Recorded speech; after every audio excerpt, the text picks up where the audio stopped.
24 ঘন্টার মধ্যে যদি দুর্নীতিবাজ, দুর্বৃত্ত, দুর্নীতিপরায়ণ এবং ভোট ডাকাতের ডাকাত সরকার মাননীয় চুপ্পু প্রেসিডেন্ট অপসারণ না হয় বা পদত্যাগ না হয়, গণভবনের পরিস্থিতি করে দেব।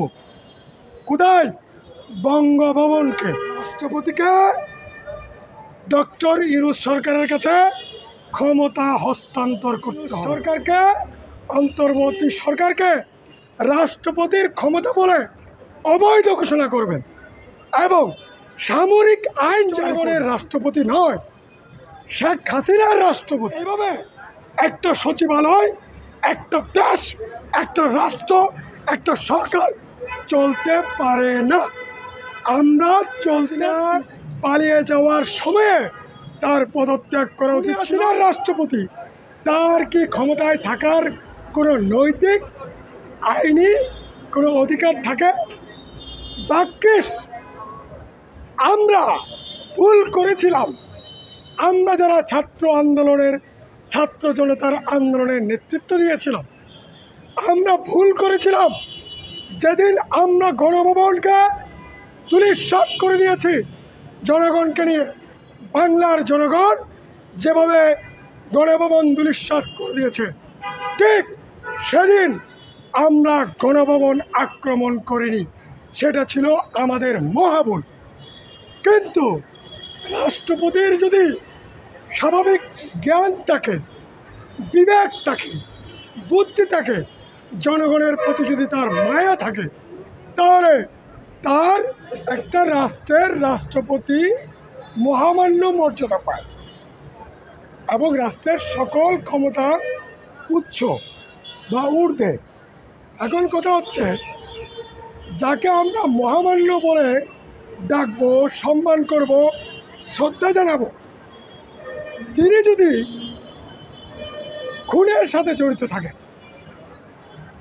শেখ হাসিনা রাষ্ট্রের অবৈধ প্রধানমন্ত্রী ছিলেন, ভোট ডাকাতের প্রধানমন্ত্রী ছিলেন। রাষ্ট্রপতি চুপ্পু সাহেব, সে ভোট ডাকাতির প্রেসিডেন্ট ছিলেন। তাহলে শেখ হাসিনা যে অন্যায় কাজগুলো করেছে, শেখ হাসিনা যে লুটপাট করেছে, শেখ হাসিনা যে ছাত্র খুন করেছে, শ্রমিক খুন করেছে, মেহনতি জনতা খুন করেছে এবং 16 বছরে যে পাপগুলো করেছে, যে রাষ্ট্রের নাগরিকদেরকে যে জুলুম করেছে, সেই জুলুমের দায় কি রাষ্ট্রপতির না? রাষ্ট্রপতি যদি সর্বক্ষমতার ঊর্ধ্বে হয়ে থাকেন, অবশ্যই খুনি হাসিনার সকল খুনের, সকল জুলুমের, সকল লুটের দায়ভার রাষ্ট্রপতির।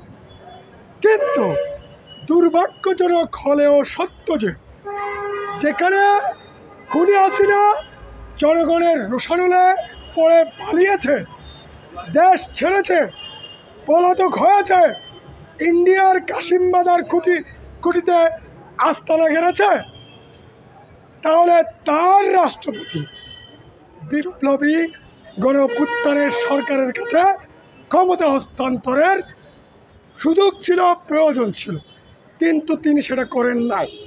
না করার ফলে কি হয়েছে? তিনি মহামান্য মর্যাদা, মহাসম্মান ইতিমধ্যে হারিয়েছেন।